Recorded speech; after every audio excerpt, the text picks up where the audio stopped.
Corporate layoffs are up almost 200% in 2023. That's according to Forbes. Though through September of last year, there were 605,000 announced layoffs, with tech, retail, and healthcare industries hit the hardest. Now, the landscape is changing. Fewer workers are dreaming of climbing that corporate ladder and are taking a new independent approach. To better understand the trend, we're joined by CEO of the Lee Group, Mark S. Lee, and President of the Build Institute, Regina Ann Campbell. Thanks a lot for coming in this morning. Really appreciate that. Hey, before you get started, Chris, I did this last Monday.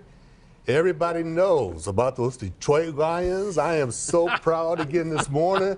I got to say it one more time for the Motor City. Everybody watching across the country, go Lions. Go Lions. Go Lions. That's right. Regina was watching the game yesterday. Big fans all around us. But we got to talk a little business this Monday morning as well. So, Mark, talking about this trend, why are we seeing this trend in the corporate world? Yeah, we're finding that a lot of people are unstable. There's a lot of instability when it comes to corporate. A lot of layoffs that are taking place right now. It's on that report up there, we saw that 2023 was a record year in terms of layoffs. And so, you know, companies are under pressure to find that bottom line, to cut, to make costs, if you will, to make that profitability. On the flip side of that, employees are saying, hey, I've been in the corporate space for quite a while. I don't like the instability, so it's time for me to consider taking another step towards independency. Yeah, always a big leap. Now, Regina, tell us about the Build Institute. What exactly is that, and what does it offer? Chris and Marcus Lee, thanks for having me today.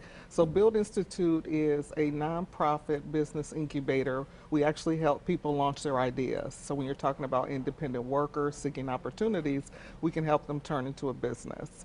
And so we also help them scale. We have capital.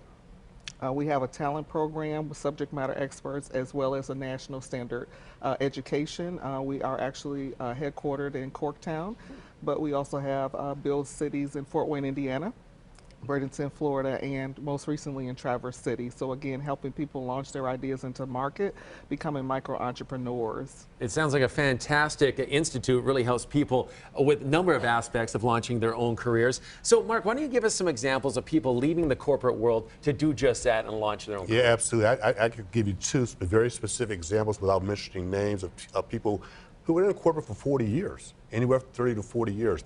And one day they got approached by the organization that basically said, your job has been eliminated. Another person was approached that basically said, I'm tired. I've been working for a long time. I want the independence. And the fact is they have this intellectual property. And what they've realized is with this intellectual property, they were helping organizations make money. And so the bottom line is they started thinking to themselves, I want to make that money for myself. I have a specialized skill set that I can leverage. And as a result of that, you see people are starting to walk to find that work-life balance, flexibility, and oh, by the way, have a little bit more fun while making more money for themselves. Yeah, I mean, everybody likes money. Mark mentioned a few other things there. Regina, when people come seeking your help at the Build Institute, what are the main things they're trying to better themselves with? Is it just money, or is it much more than that? So a lot of it is much more than that. Some of what Mark has just said, particular to independence and flexibility. We know that in this marketplace, people won't have realized that quality of life is so important. And so a lot of these people, they want to make money, but they want to make money off of what they're passionate about. Many of the folks who come to us have worked in corporate, decided whether or not from layoff or to leave to reinvent themselves. And so based on, for example, we've had people start HR companies doing consulting. They've been doing that practice for 20 years. And they come to us and we help them set up a business model and a business plan to begin to have customers and start bringing in some revenue, have a certain lifestyle that they enjoy. Some people even have sent their kids to college. Oh, that's fantastic. Now, when people come to you from the corporate world, what is the biggest thing you find they need help with to set off on their own path? Well, I like to say a team, and so Build Institute provides a team around you, from your subject matter experts to your accountant.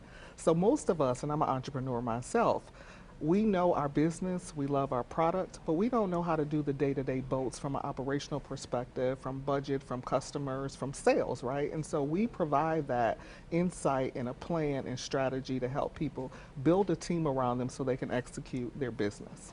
But she raises a good point real quick is you have to have that informal network.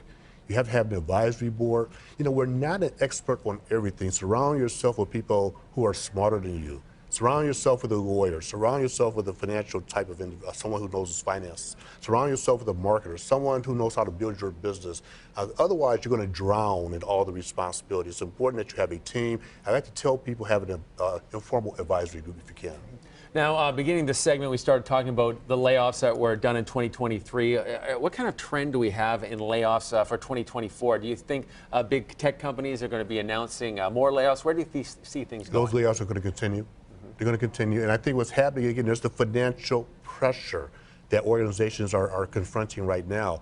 And you're also finding out that people, while they want to stay in the corporate space, some are yearning to get out. There's a very strong desire to get out. So I think what's going to happen is the trends that we saw last year are going to continue. They may not increase. They will flatten out, but the corporate layoffs will definitely continue this year. All right, and Regina, if people want to get in touch with you and the Build Institute, what's the best way for them to do that? There's two ways. They can go to our website at buildinstitute.org or simply send us an email to hello@buildinstitute.org. Hello, nice and friendly. I got to say, shout out to that tie. Nice tie you got going there. See, two of us are dressing like adults, Mark. Well, what can I say, you know? Yeah, that's all right. I'm proud of you both. Where's that tie from? Oh, actually, entrepreneurs. I do a lot of local entrepreneurs. So this is called This Tie is Fly by Jadonna Dingus. She's called the clothing whisperer and a stylist. And so she's located in Ferndale, Margo, and Max. Very nice. So it is fly indeed. All right, Mark, next week you show up in a tie, okay? I will try, thank you. That's right. And go Lions, Go like Lions. you say. Go Lions. Hey, I want to thank Mark S. Lee and Regina for joining us this morning.